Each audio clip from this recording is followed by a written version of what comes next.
other typically does not work. Some facts about America's correctional system is that we have 5% of the world's population in the United States, but we house 25% of the world's prisoners. So we are not so affectionately known as the incarceration nation, meaning that if you commit a crime in the United States, there's a high probability you will be sentenced to prison, particularly if you are poor. But I think that's common throughout all the countries. Poverty is one of those underlying issues.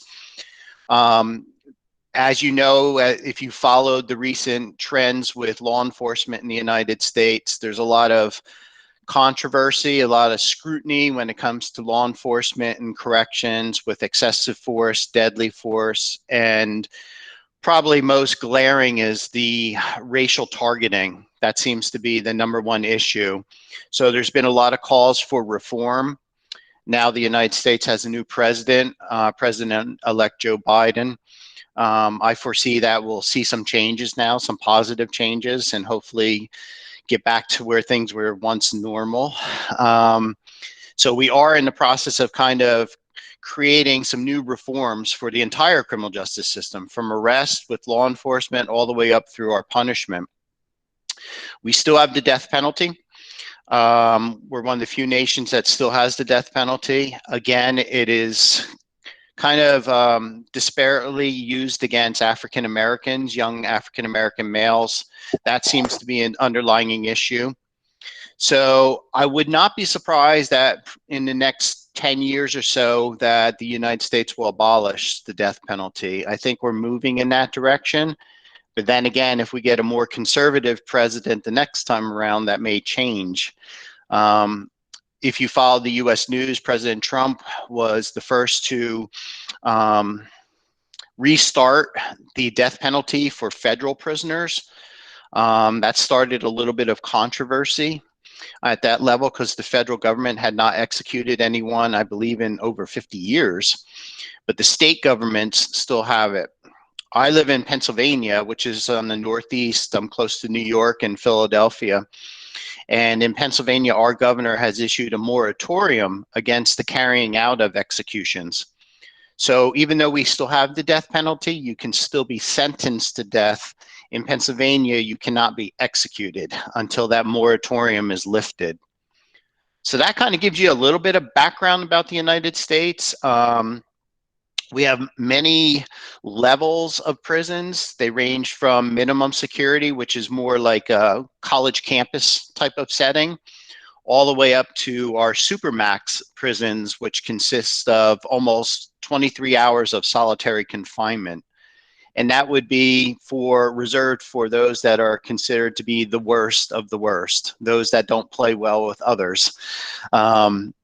But we are trying to reduce our prison population. I've been an advocate for trying to get low-level drug offenders out of the prisons. One other issue that I've focused on is that we have a high percentage of elderly prisoners. And that's something that I've been trying to get, our government to pay more attention to, is that if someone is now in their 70s and they're no longer considered to be a threat to society, they're no longer a danger, why are we keeping them incarcerated?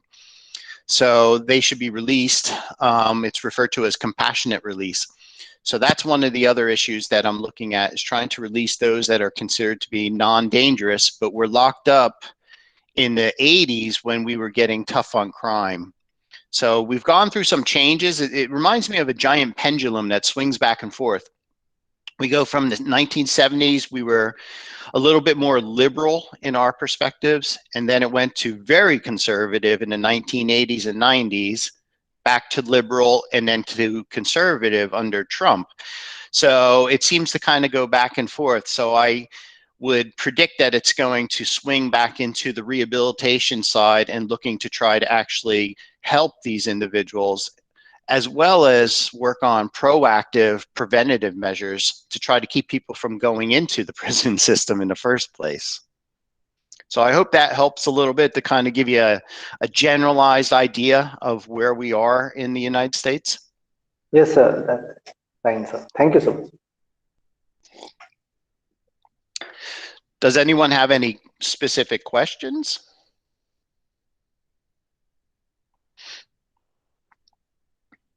Hello, do you have any questions to ask? Or we'll have a question and answer session at the end of the lecture.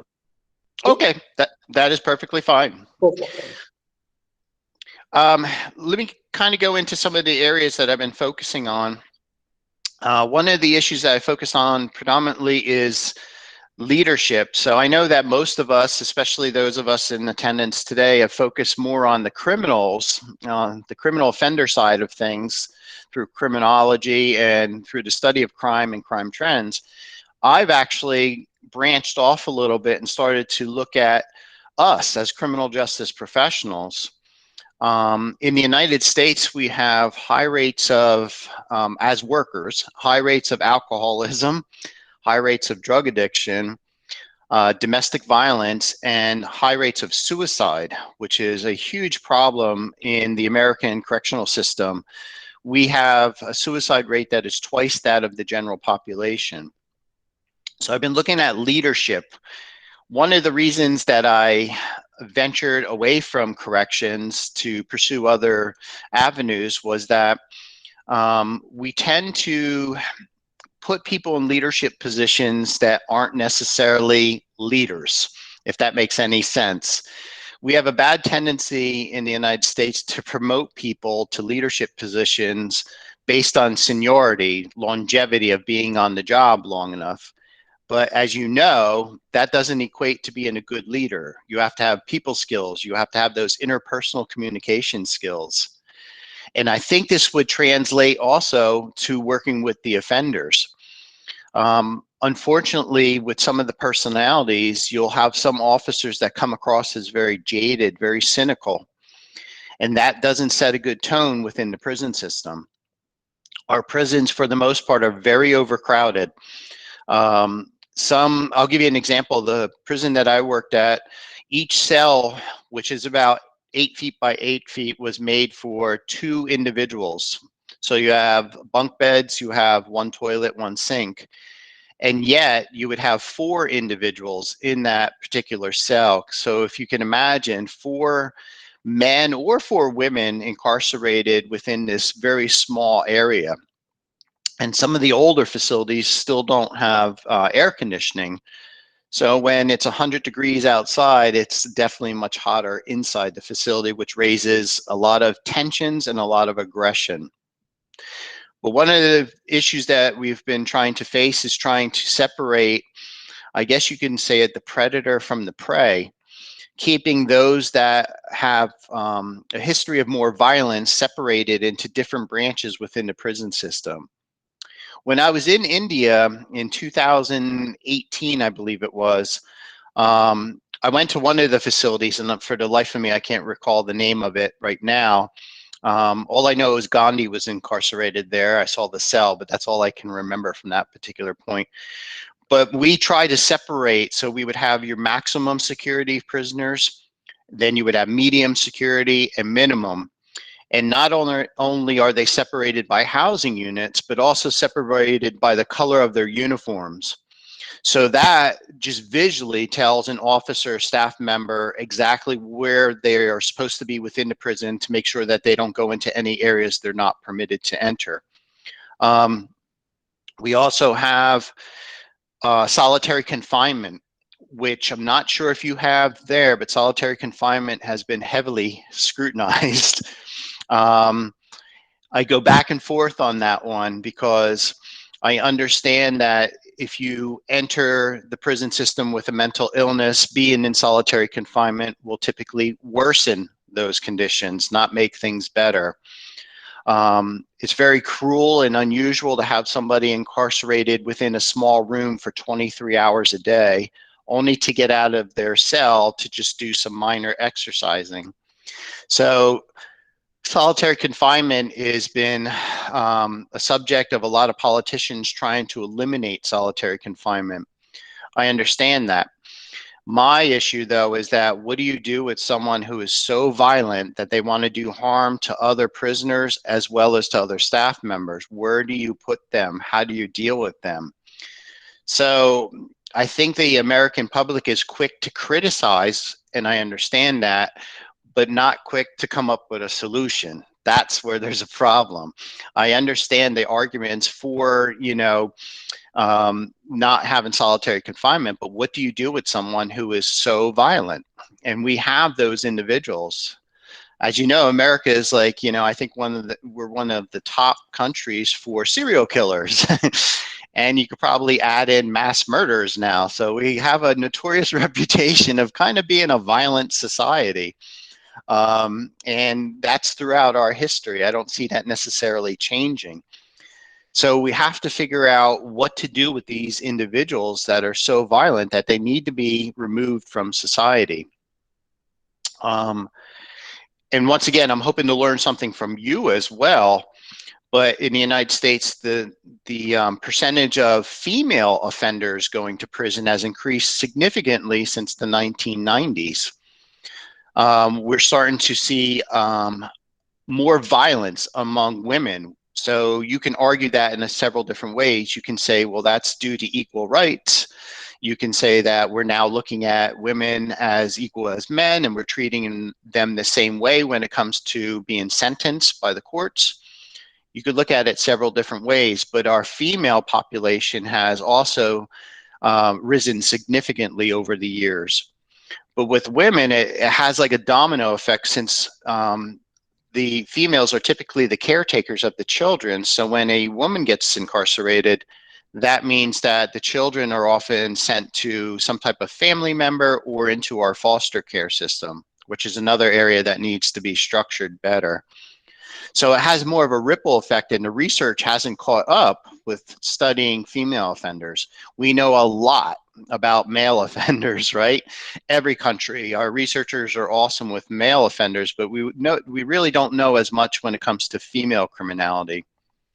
I published a paper about female sex offenders, which is something that very few people talk about, but we're seeing an increase in the number of females that are engaging in some type of sexual deviance with children, or some type of violence against men as well. So we're seeing a difference there. Like, things have been changing, not necessarily for the better, though, unfortunately.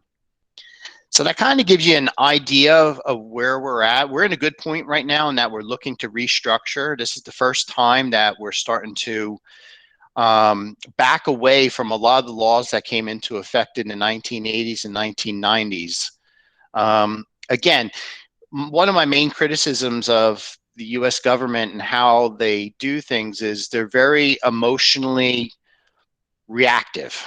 So in other words, if enough citizens complain, we'll create a law against it.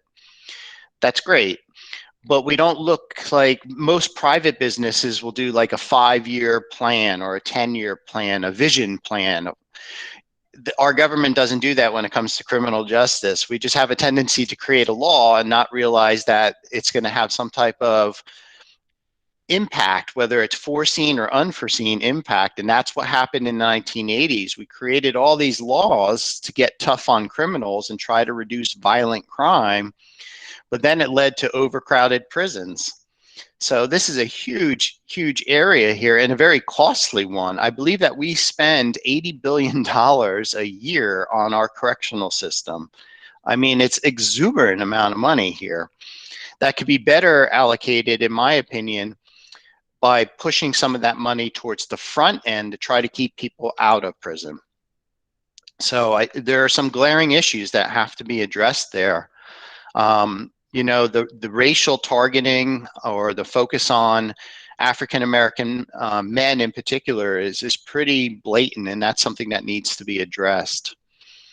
So again, I'm not sure, in India how the system works with when you compare poor to wealthy or men to women, but it's very disparate here. There's a big gap in between there. So for example, okay, I'm a white male. Okay, so if you have a white male and then you have a black male, the black male will end up going to prison or serve a longer time than me.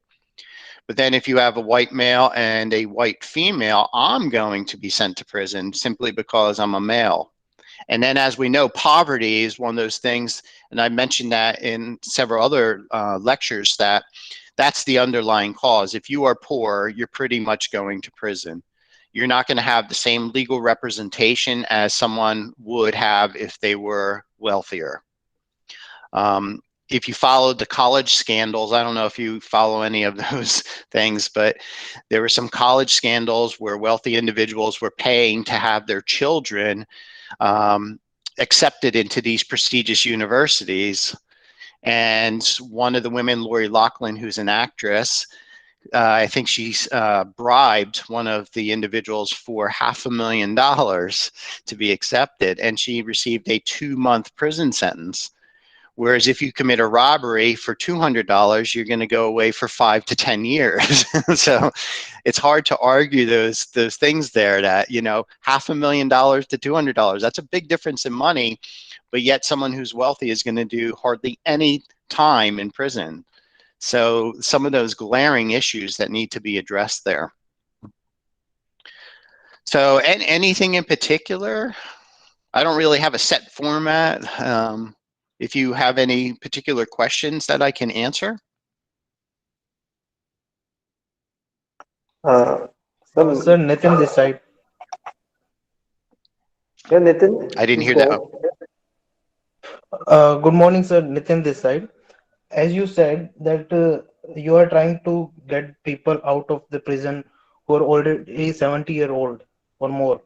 And I saw in news that older people are there committing petty theft or small crime to get in the prison to get health benefit and healthy food. Good question. Yes, that is unfortunately true, that you will be treated better in the prison system than you would being homeless on the streets. That is true. I would hope that those numbers are low. I don't think many people are trying to commit a crime just to end up in prison so they have 3 meals a day and, you know, some heat and some air conditioning. But yes, it does occur. But I'm going to guess, I don't have any scientific evidence to back it up, but I'm going to guess that percentage is fairly low. And usually you'll see it more in the winter months. You know, I live in the Northeast. We just had a snowstorm yesterday with 20 inches of snow. So if you're homeless, yes, that presents a problem. So those individuals might commit a petty theft in order to be incarcerated to get through the winter months. But I would say that's not as prevalent as it may seem.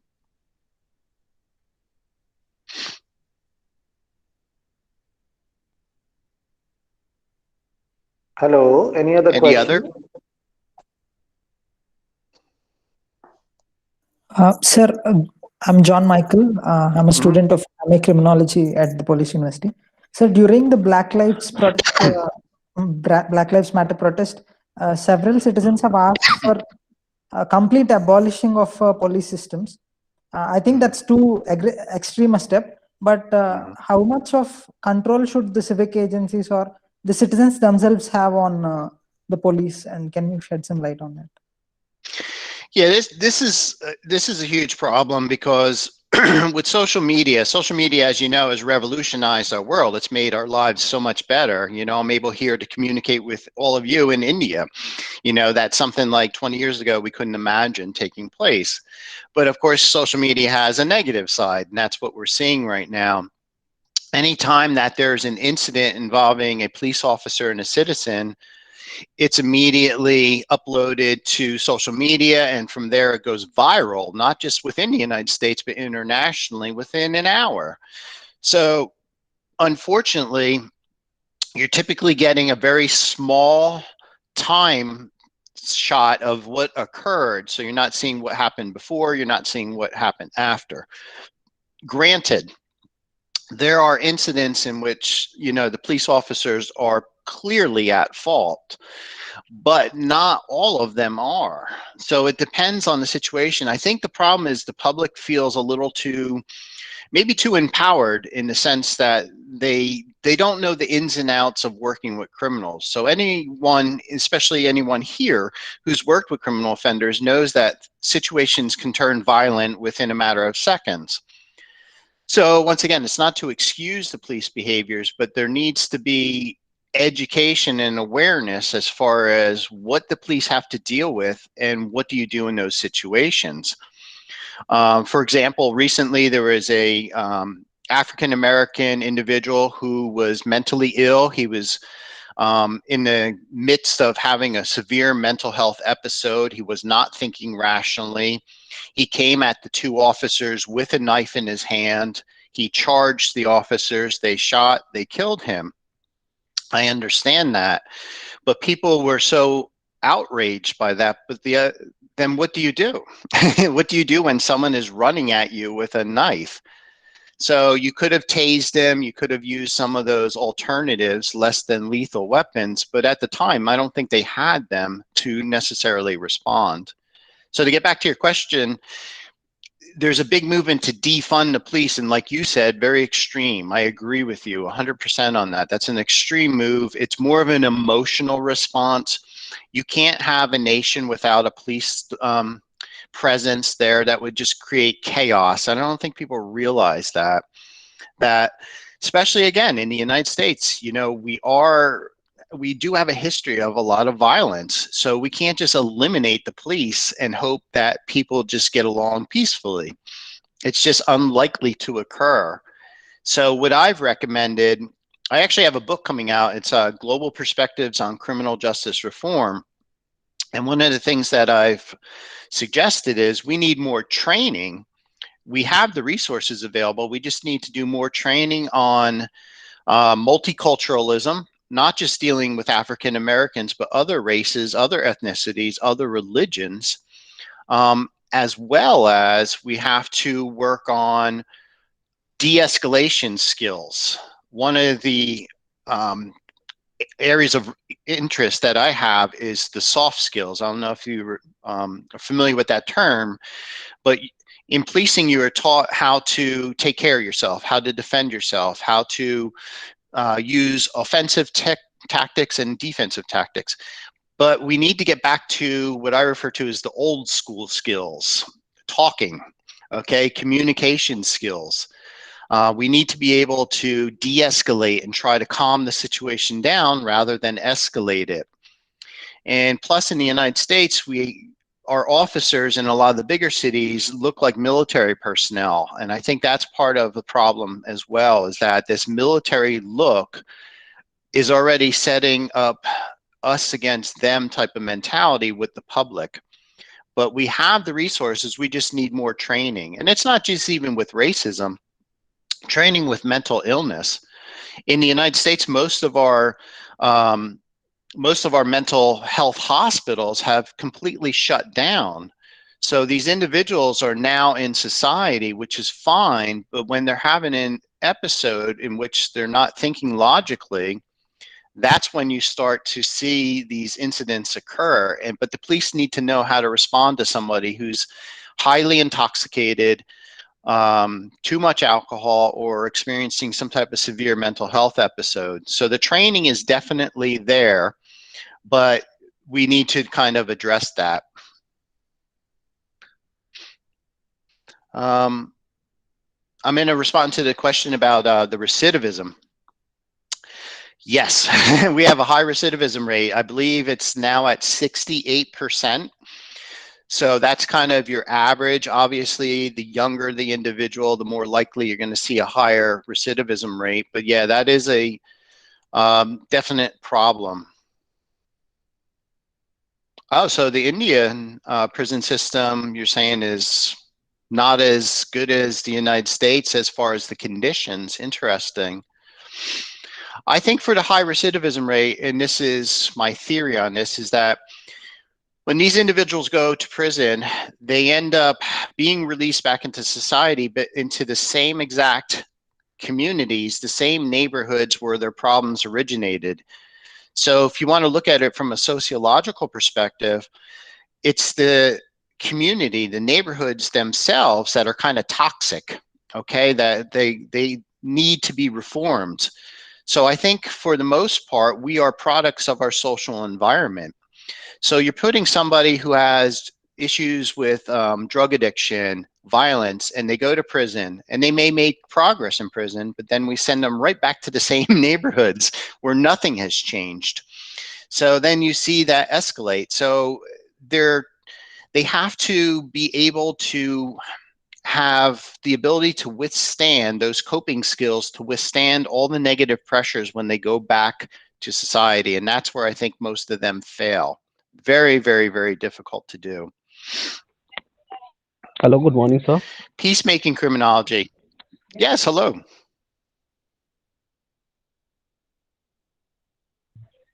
Hello, please go Manish. ahead. Yeah. Hello, good morning, Please sir. ask the question. Manish. Yeah.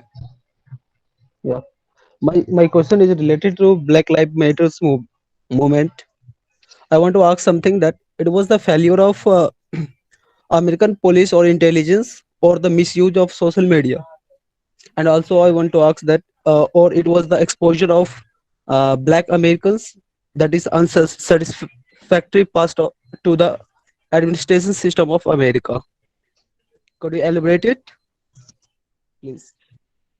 Yeah, I think it's a combination of everything that you mentioned. I think that social media has definitely um, made people see things from their own perspective. But as you know, from all the misinformation that is out there too, the conspiracy theories that go along with it, I think for Black Lives Matter, it's just, they reached a tipping point where they are just simply tired of seeing African Americans killed by white officers. So it's definitely a problem. I'm not saying it's not a problem, but social media has made it more of a noticeable, a more visible problem. The first incident that we had, probably the most memorable, was Rodney King being assaulted by numerous officers in the 1980s, but that was recorded on an old video recorder well before cell phone technology. So now that everyone has the ability to record any event, any time, we're going to see more incidents of this, but it doesn't necessarily mean we're seeing it increasing this. I think it's just becoming more visible. So in other words, these incidents have gone on for quite some time with the excessive force and the deadly force. We're just unfortunately seeing more of it. I think, though, with the new change in leadership with President-elect Biden, I think you're going to see more reform efforts being made. I think that you're going to see President Biden addressing a lot of these issues with criminal justice reform. He's not in favor of defunding the police, but he is in favor of reforming and retraining the police. And that's something that I'm also a fan of. So I think that these issues are going to be addressed, but as you've been following, we've had this crazy couple of years, and then with President Trump and President-elect Biden, this battle that has gone on, dividing the United States in half. So, but I think once things settle down, we're going to see some positive changes with all of this. I think that all these issues with policing will be addressed. I know that that the policing profession wants to change. They know that there are some issues that need to be changed, and they do plan on addressing it. Good morning, sir. So, as you mentioned about the prisoners staying for some days or even longer, like who are no longer dangerous for the society. So, that's something very positive that I have came across. I would just like to know, like, what kind of approach is taken there when it comes to criminal reform? Absolutely. Like, would you suggest something? Oh, sure. Absolutely. We are doing more now, probably in the last 10 years, of trying to work on prisoners right from the start, the day that they're incarcerated, and focusing on reintegration, preparing them to re-enter society. So even though we have a high percentage of the world's incarcerated prisoners, over 90% of them will be released someday, whether it's tomorrow or 50 years from tomorrow. So the ultimate goal is to try to prepare them as individuals to re-enter society. We're working more on cognitive behavioral thinking skills, which is something that I absolutely love, changing the way they react and respond to situations, building self-confidence, working on more of the psychological aspects of it, which is awesome. But again, the problem is you're changing the individual. So say I go to prison for 20 years. I had a history of violence. I had a drug addiction. And now I've been in prison 20 years. I've worked on myself. I went back to college. I've gotten rid of the addiction. I've addressed, a lot of the areas that needed to be addressed with me personally. But then I go right back to the same environment. Nothing has changed in the neighborhood where I had all these problems, and likely where all these problems originated. So my family still dysfunctional, poverty still crazy, violence within the neighborhoods. That's where I think the problem is, that we're doing a great job changing individuals, but we're not changing the environment to where all these problems begin. We don't put enough money, time, and resources into our communities. I truly believe that to be true.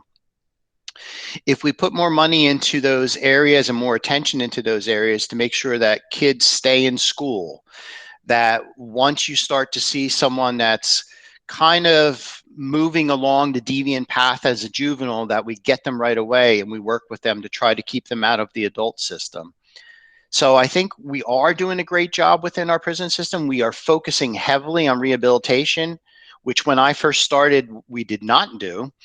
So you're starting to see a change there, and you have I guess you could say, the acceptance of correctional leaders that we need rehabilitation. So we have great drug and alcohol programs. We have mental health programs. We have great things in place. But again, the problem is once they leave the prison, all those challenges come at them like full force. And I think that you have to be a pretty resilient individual to abstain from going back to those old behaviors. And that's pretty tough, unfortunately.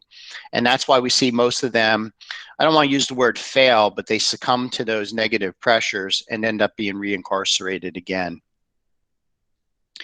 And our criminal justice system is like a giant, I always use this, metaphor, kind of like a giant spider web.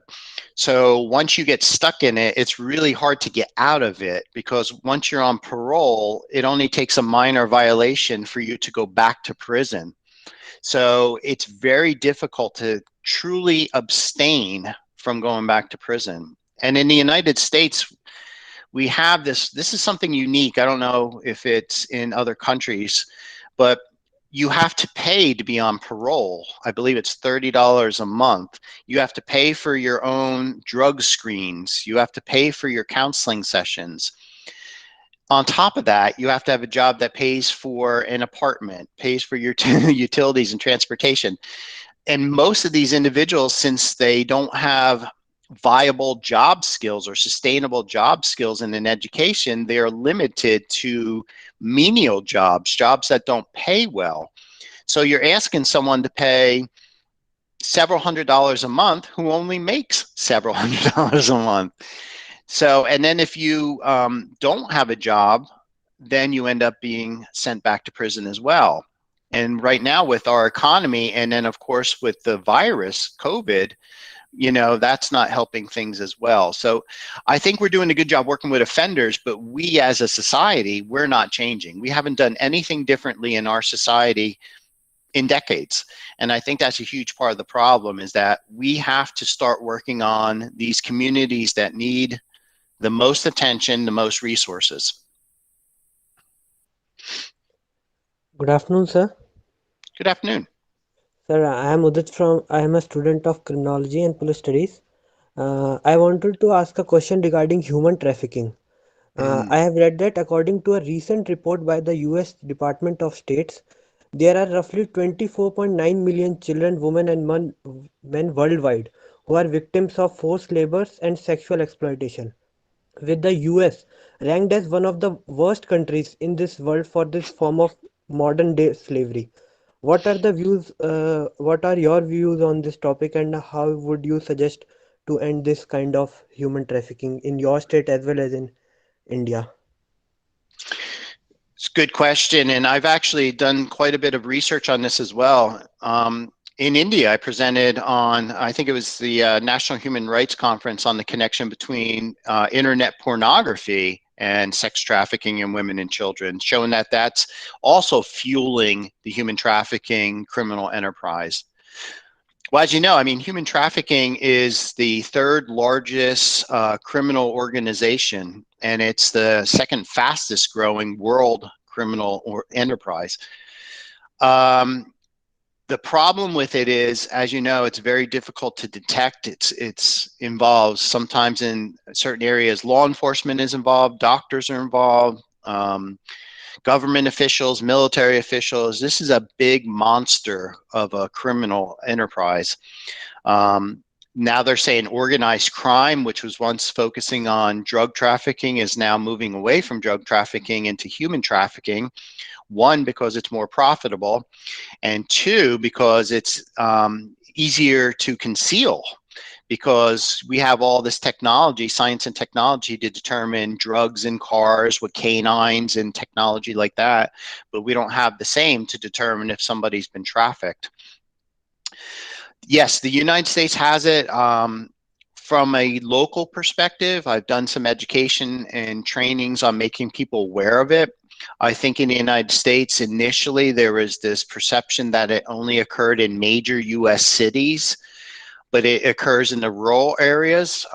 In fact, it's probably more likely to occur in the rural areas because our police officers are not necessarily as trained in trafficking operations. We do know that it occurs in places like Chinatown in New York with prostitution, with forced labor. It's a very, very big type of operation to try to tackle.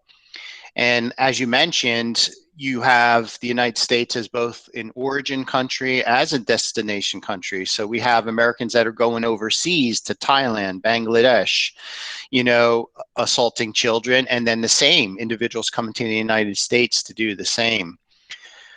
I honestly don't know. I think it's such a huge area with so many different, arms, if you would, or tentacles extending out, involving so many people worldwide. And there are countries that aren't necessarily cooperating with the United States in trying to eradicate human trafficking. I mean, if we can't eradicate drug trafficking, I don't think we're going to be successful eradicating human trafficking. We've been fighting the war on drugs since the 1970s and have not been successful at all. The United States still has one of the #1 heroin problems. So I understand it's a very frustrating area, but to me, I'm a big proponent of education and awareness. I think that works with terrorism as well. If you make the common everyday citizen aware of what to look for, they're more likely to alert authorities to what's going on. Before 9/11, like a little history, before 9/11, most of the terrorist intelligence was confined to the federal government, FBI, CIA, all those three-letter acronyms. But what we learned was we needed to cooperate with state officials and the local police departments as well, and bring them into the intelligence. And that's what we're now doing. And we're doing it with human trafficking as well, because a local police officer is more likely to encounter a human trafficking ring more so than the FBI. So we need to train our local officers what to look for. How do you necessarily determine if this is a victim or if this is a perpetrator? And that's another issue.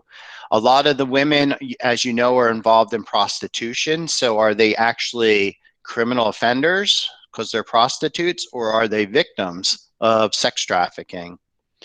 It's a very, very difficult crime to try to identify, detect, and even more so try to prosecute.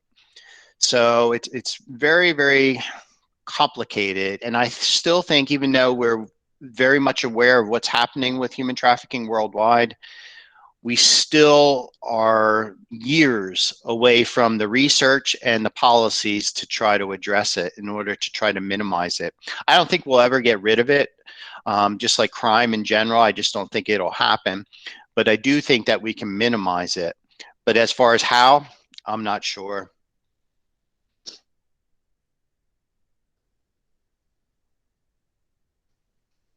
Hello. Would you like me to? Hello, sir. Would you like me to answer some of those questions? Hello. So yeah, I'll just read out the questions for you. Mhm. So we have a question from one of my colleagues, Dr. Sheetal Arora. She has written, "Thank you, Professor, for this enriching session. Is there anything being done in the area of peacemaking criminology in correctional systems out there?" The answer to that is no. No, peacemaking criminology is still kind of on the lower end of priorities. So no, we're not seeing that.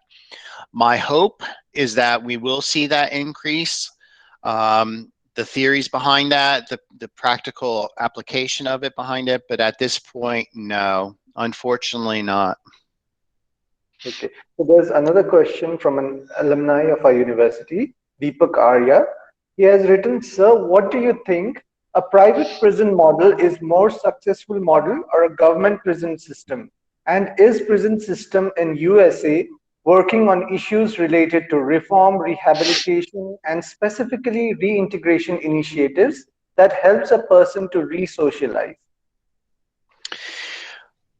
Private prisons, when they first were introduced, they did almost like a business sales pitch of trying to say, we can work on offenders, we will lower recidivism rates, we will do this at a lower cost than it takes right now to incarcerate someone.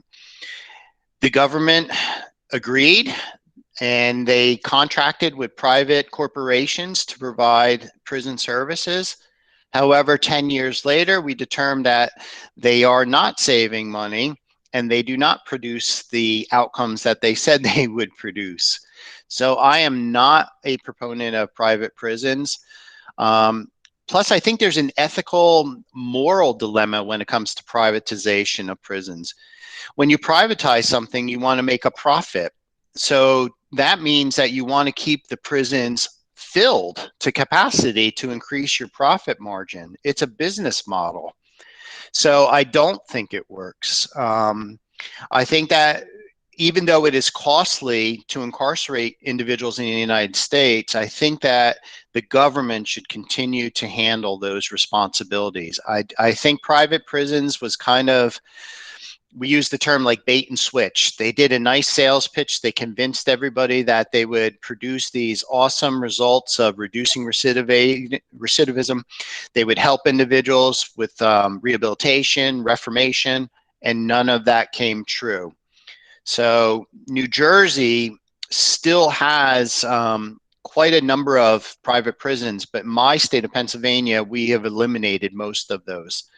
So just because they don't produce anything different, nothing has changed.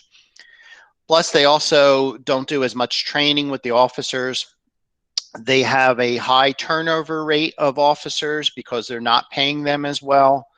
So you're not seeing a lot of stability within the private prisons as far as having leadership and as having officers and counselors. You're not seeing that same thing.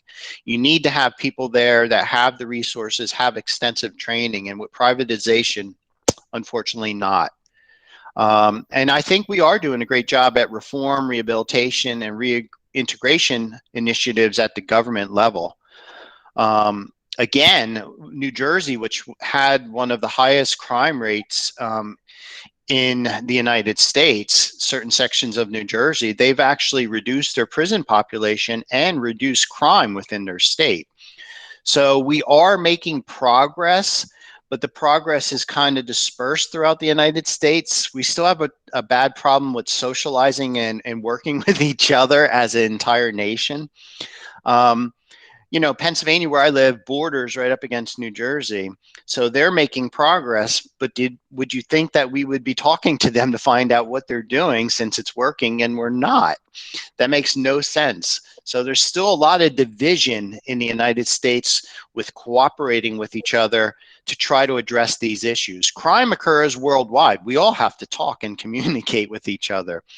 Why aren't we learning from you in India? Why aren't you learning from us in the US? Like we don't share enough information, and that's a huge part of it. And us as academics and, you know, intellectuals, scholars, whatever term you want to use, we need to involve government officials. In the United States, there's still a separation between those of us in education and those within the government.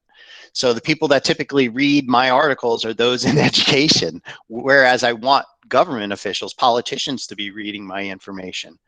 So I think that's a problem, is that we have to connect. It can't be, the two aren't separate. We have to be together to resolve these issues. Crime is something that impacts all of us. It doesn't occur just in criminal justice. It impacts the legal profession, medical profession. I mean, it extends worldwide. So I think that the government will see some changes. Again, I'm in a spot right now where we're exchanging leadership with Biden coming in. I'm thinking that we'll see more changes because my thoughts align more with his thoughts. Hello. Sir, would you be comfortable answering a question on police? Although the lecture is on prisons, there is a question on policing in US. So would that be okay? Of course. Okay, so there's a question by Mr. Sanjay Kumar. He has asked that police in US is working as a force or as a service provider?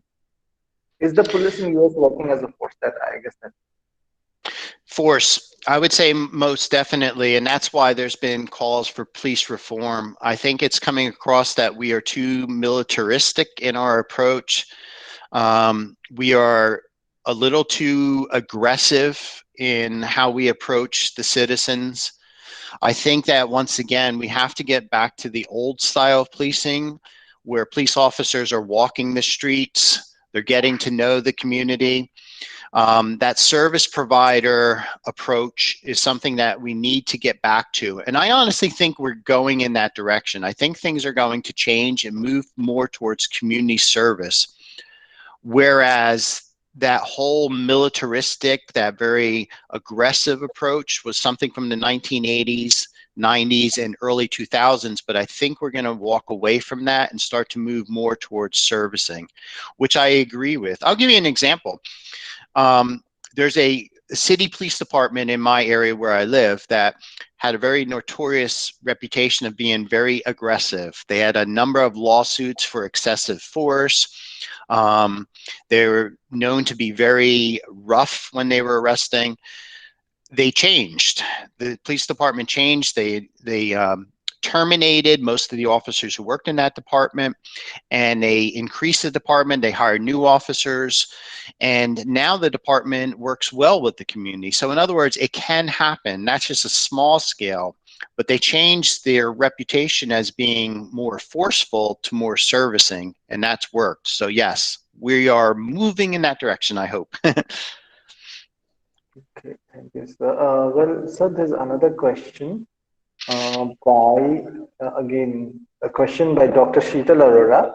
She asks that, do you mean that we need to focus on problem-solving approach in policing? In India, it's not even in discussions. What is the scenario out there? She's asking about problem-solving approach. Absolutely. We are in discussions here. So I think that the United States is so divided on so many of these issues, and police reform being one of them. I have read about the policing issues in India, though. So you're experiencing very similar types of, issues that we are here in the United States. But we are at the discussion level, so we are making progress. You have the support of, police leadership. You have the support of politicians. So again, I think in the next few years, you're going to see great changes in the way that we work with police officers and how they approach the citizens. But I did read about India, and it sounds like you're not making too much progress in that respect over there. Okay. So there's another question. I don't remember saying that, but Ms. Bez Wada has asked that, Sir told us that you work on terrorism. Could you please tell us about it, sir? That's a very general question. No, it's all good. Yes, I've done some work with it, focusing on the terrorism issues. Um, you know, living close to New York City and Philadelphia, I'm kind of central between the two major cities.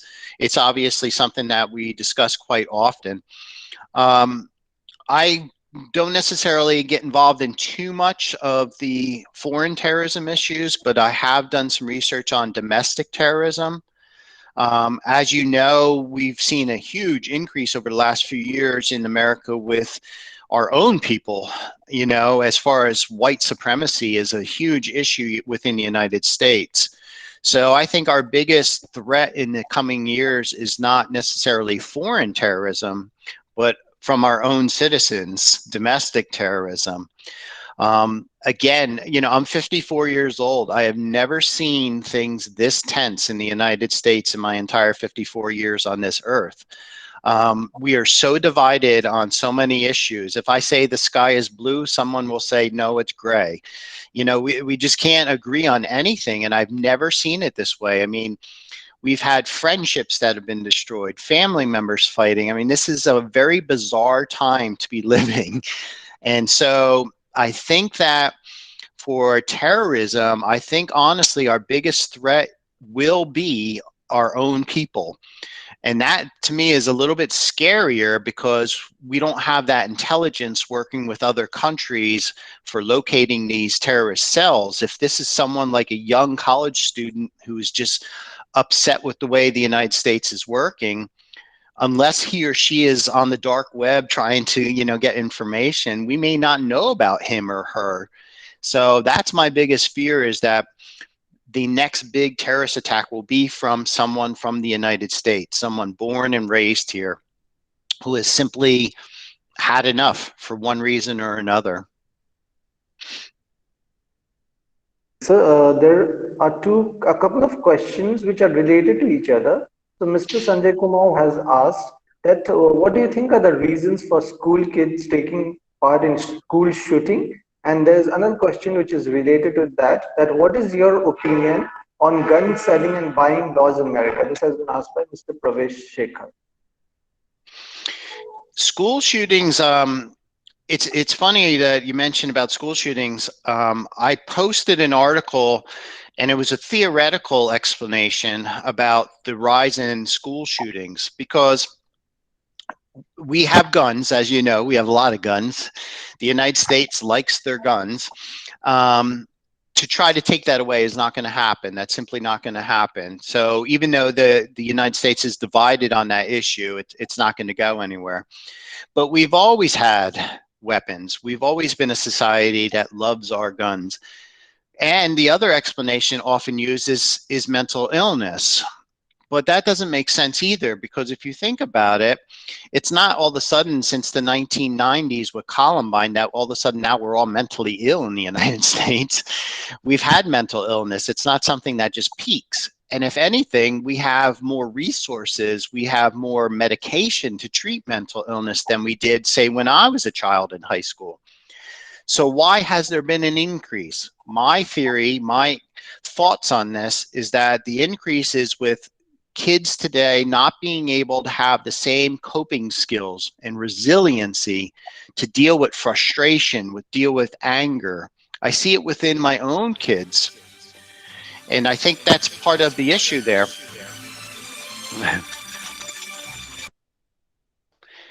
So I think that the part of the problem is that we need to teach kids how to deal with rejection, how to deal with depression, how to deal with frustration.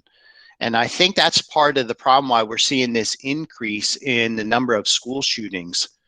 Sadly, I don't know if it's going to end that way, but schools today in some areas have become almost like entering into a government institution. We have metal detectors, we have police officers. In some places, we also have probation officers have an office within the schools.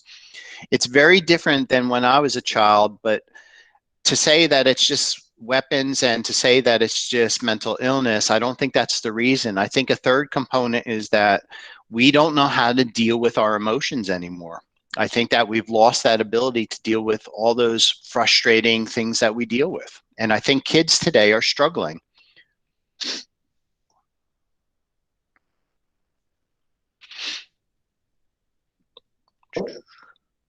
Oh, there's another question. There's a question regarding FBI item. There's a very general question. He has asked, Mr. Gaurav Singh has asked that whether FBI has its own court, like in India we have Central Bureau of Investigation, which has its own court. Does FBI have its own court? No, well, I mean, yes and no. The FBI, any federal agency has to go through the federal court system. So any particular crimes that involve overseas or infiltrating the United States will come under the FBI's jurisdiction, as well as typically if it's something like a kidnapping that goes from one state to another, or even human trafficking, because you're going through multiple states, the FBI will get involved. If an individual is caught in a human trafficking, typically the FBI will then prosecute at the federal level. The federal court system tends to be a little bit more severe as far as the sentencing is concerned. So all federal agencies will report to, sorry, my thing's going off here. All federal agencies will report to the federal court system.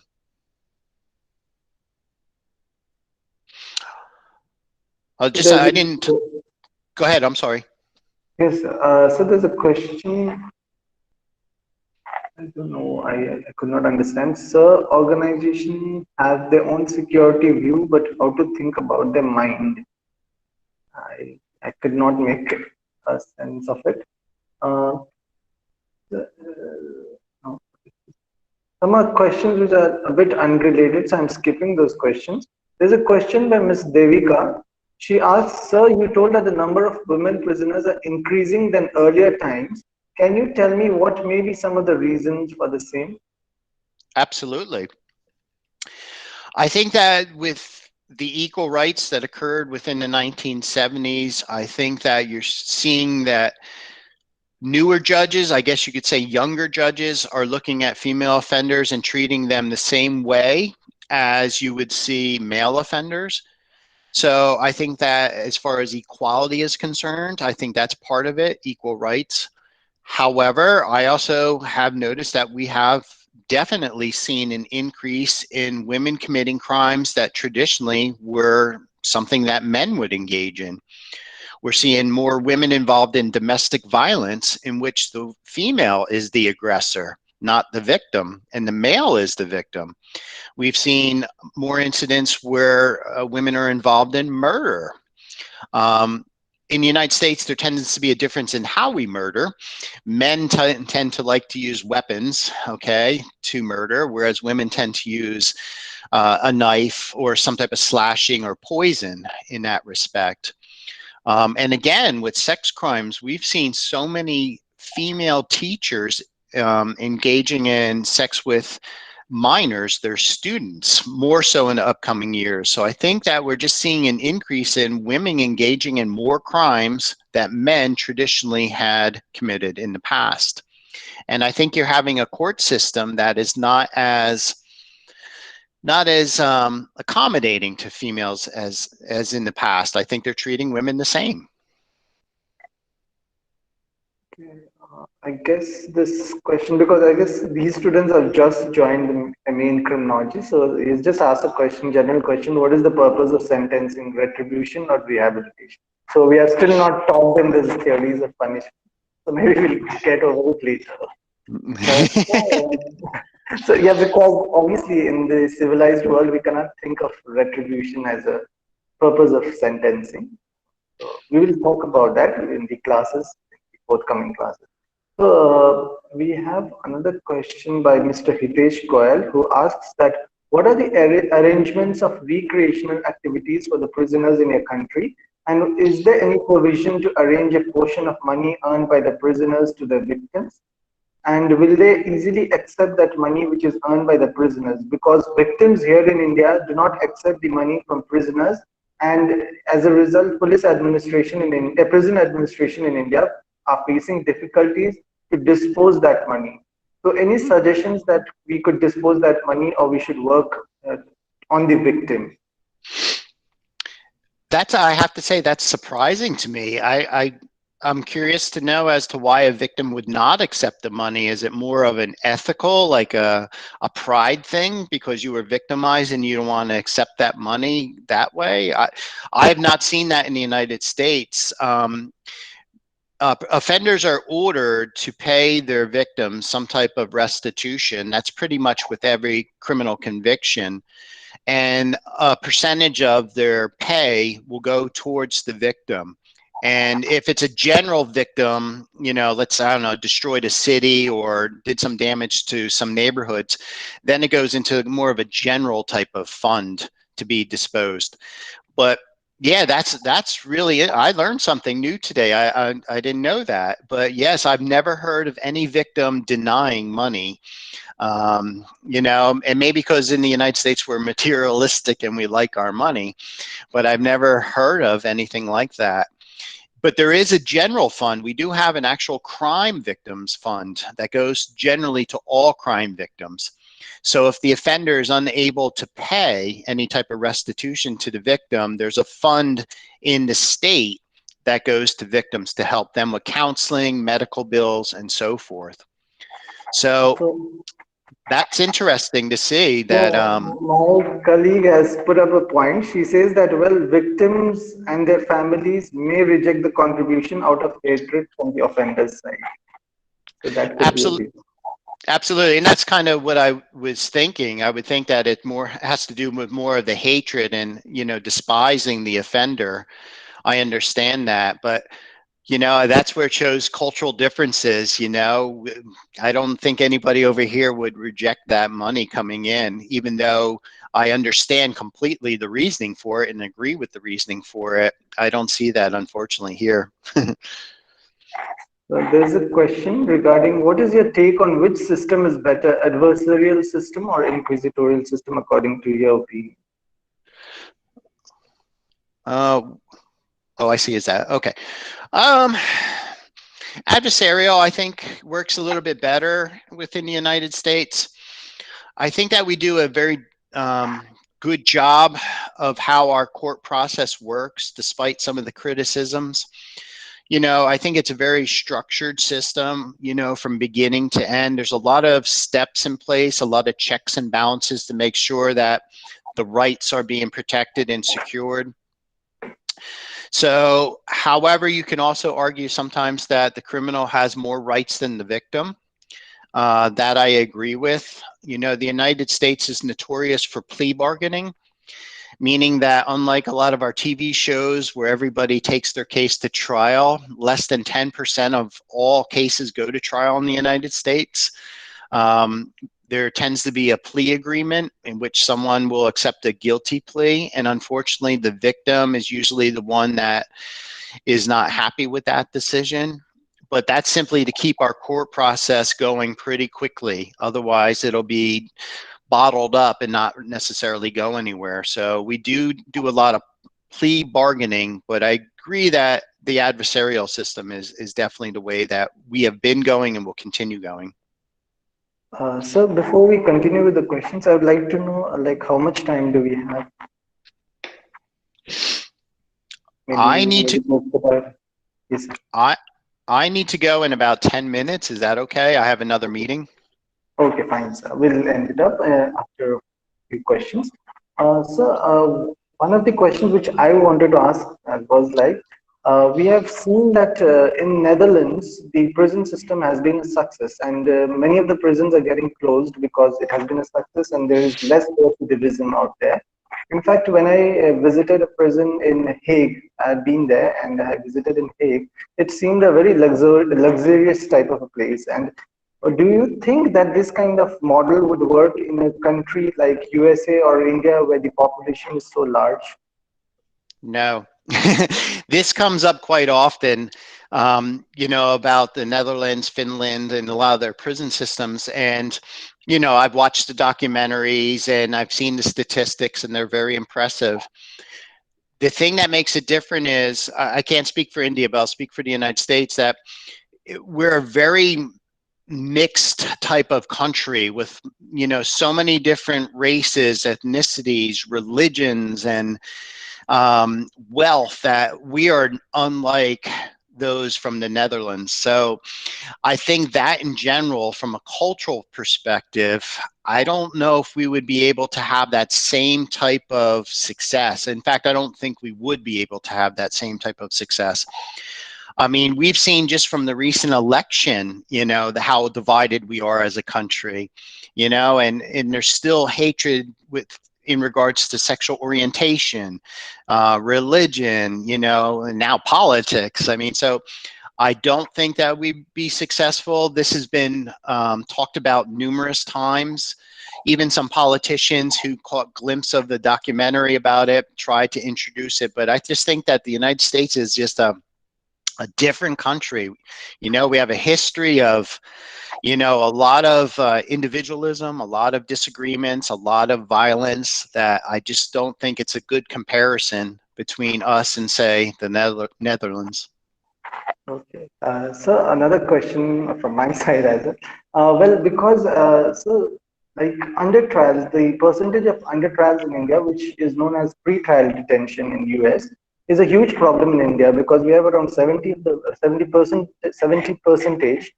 of the prisoners who are under trials, who are not even pronounced guilty, but they have to stay in the prisons for so many years, and many of them are pronounced innocent after the trial. So is that a problem in USA? Yes, the same. However, we have been addressing this issue for the past few years. One of the reasons why someone would remain incarcerated until their trial is due to the fact that they cannot afford bail. That's one of the issues. So we are addressing the bail situation. So if you look at criminal justice reform in the United States, one of the first issues that we've tackled has been bail reform, to try to reduce those numbers of individuals who are pre-trial, to get them out of the prison system. Because you're going into a facility with people who are already convicted. So you have this mixture of those that are convicted and those that are pre-trial. And like you mentioned, you could be innocent of those charges, but yet you've spent a significant amount of your life incarcerated until you can prove your innocence. So we are addressing that. We have made great progress at the federal level, at the state level, and then even here at my local level. In fact, I was involved on that task force to address bail reform. So we've been very successful. We have reduced our local prison population by almost 40%.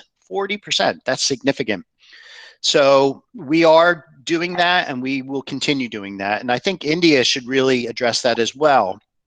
Now, as far as whether it should be a cash bail system or some type of collateral, I don't know.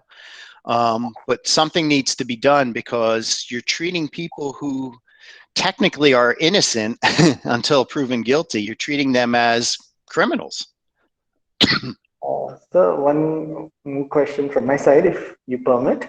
We had a very infamous case, the Nirbhaya case, in which a girl was gang raped, and then what happened was, one of the accused was also allegedly raped in the prison, and it became an issue. But still in India, it is still not highlighted, because sex is still considered to be a taboo in the Indian society. But whenever I read the American prison or the American correctional systems, it seems that prison rape is a very huge issue out there. So is it because it's an open society, or do you think it is really a big issue? Maybe it's getting highlighted in the USA as compared to other countries, or is there something wrong in the correctional system that this is still existing, and there have been allegations that the prison administration or the correctional administration turns a blind eye towards this issue? Is it so? Excuse me. I did read about that case, and I am familiar with that case that you cited in India. However, here in the United States, I don't think that you're seeing situations with prison rape in particular as prevalent as it was in past decades. The reason for it is now we have cameras virtually in every part of the prison. We have internal officers that will investigate. And if there is an alleged rape that took place, it's usually given to a third party, meaning someone outside of the prison, so that you don't have any bias or allegations of being biased. So, but does it happen? For the males, it's not necessarily a sexual release in that sense, but more of a domination, power, control, humiliation. There's nothing more emasculating to a male than to be raped by another male. So I think it's more of a, almost like an evolutionary type of approach where it's dominance, trying to establish dominance through it. But we do have sexual assaults between officers and prisoners. It's not as prevalent as it once was, simply due to the fact that there's so many precautionary steps in place. But does it still happen? Yes. When I worked in the prison system, I worked internal affairs, which is to investigate these allegations. And I unfortunately did have to terminate and criminally charge individuals that were having sexual contact with prisoners. To me, it's baffling why someone would do that. But once again, to me, I think it's more power control from the prison officer's perspective as well. Maybe that's a domination, but it's not as prevalent as you would think it would be. And the criminal charges, if you are caught doing something like that, is automatically a felony, and you're going to, be sentenced to prison for quite some time. So, yes. Okay, I'm sorry, Mr. Ranjit. I'll not be able to ask this question because it seems to be a question which will require a lot of time. So I will just end up with one last question by Mr. Saurabh. He has asked, is a sentenced terrorist treated equal to other prisoners? And is there any rehabilitation system for terrorists? For the terrorists, you would have them, they would be taken into the federal system. So for example, say some type of incident would occur in my area and then local jurisdiction would have it. Once they were arrested, they would be transferred almost immediately to one of the federal correctional institutions there. What happens at those facilities, I am not sure. We do know from some of the military prisons that there's been some scandals with, excessive force in trying to garner some type of confession, trying to get them to admit some information. But it is way out of my league as far as knowledge what happens once they are arrested. We have not, or I have not personally encountered anything locally where this has occurred. We tend to see the FBI swoop in pretty quickly to take those cases, and then they are transferred to some type of federal facility for interrogation. And from there, I'm not sure. Okay. Okay, sir. So thank you, sir, so much. Thank you for giving us your time. It's so early morning and in the USA, and you still agreed to give us a lecture. We are really grateful for that. And since it's an online lecture, we will not be able to present a memento, but I've just made a certificate of appreciation, which I would like to just put it on the screen for you. Nice. Thank you. So thank you so much. We are really grateful. And once again, on behalf of the Department of Criminology and Police Studies, my colleague, Dr. Sheetal Arora, and all the students out here, we would really heartily thank you for this interaction, which was really enriching and knowledgeable for our students. Thank you so much, sir. Thank you, sir. Thank you, everyone. I appreciate it. Have a great day. Sure, sir. Same to you, sir. Thank you. Thank you, sir. Thank you. Thank you so much, sir.